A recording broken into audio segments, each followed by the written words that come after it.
Pra Brasil, tudo bem com vocês? Espero que esteja tudo muito ótimo. Bem-vindos, bem-vindas, bem-vindos a mais um vídeo.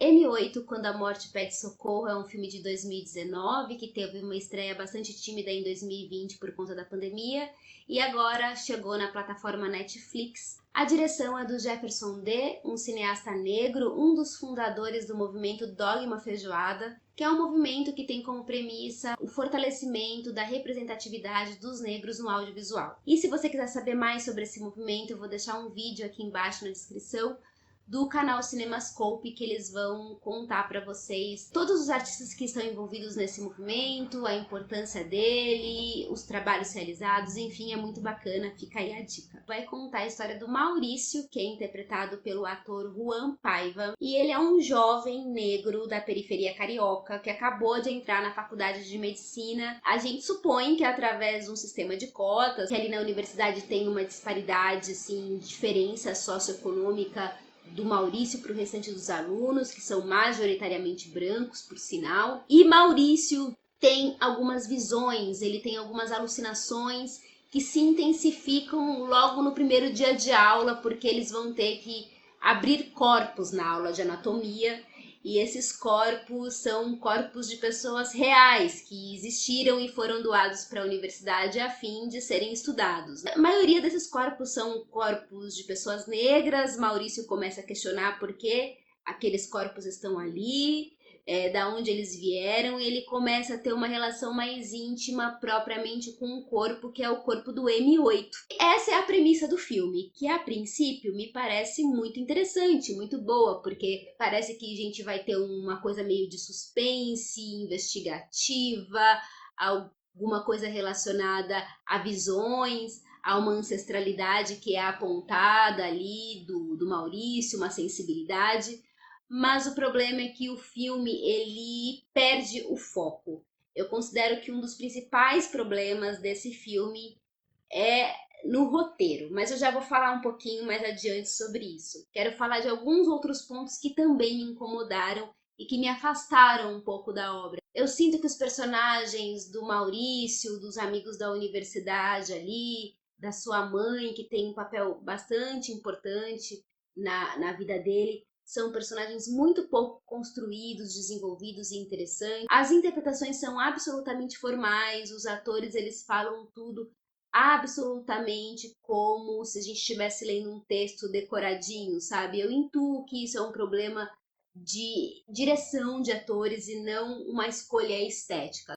Uma outra coisa que me incomodou profundamente nesse filme é a questão de que os diálogos são muito superficiais, expositivos em diversos momentos. Eles entregam tudo pra gente mastigadinho, com falas que a gente escuta todos os dias, muitos clichês. Então acho um pouco preguiçoso isso, pensando na questão dos diálogos construídos. E pensando na questão do roteiro propriamente dito, o grande problema é que a premissa do filme é boa, como eu disse anteriormente. A gente pensa a partir desses elementos que eu trouxe para vocês, que vai se enveredar por um caminho e não se envereda, porque de repente vão se abrindo inúmeras janelas de discussão e todas elas ficam na metade do caminho.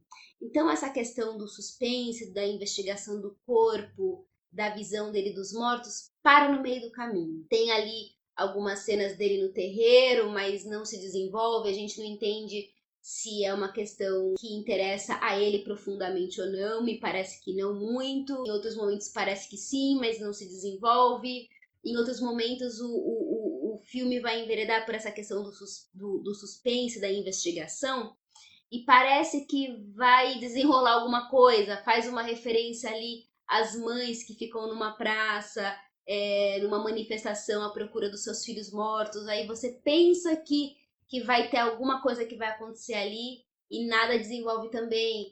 Também é tentado abordar uma relação entre o Maurício e uma moça da universidade. É forçado um relacionamento entre esses dois de alguma maneira, um romance ali, que não dá tempo de construir essa relação a tal ponto que isso se transforme numa relação amorosa, afetiva.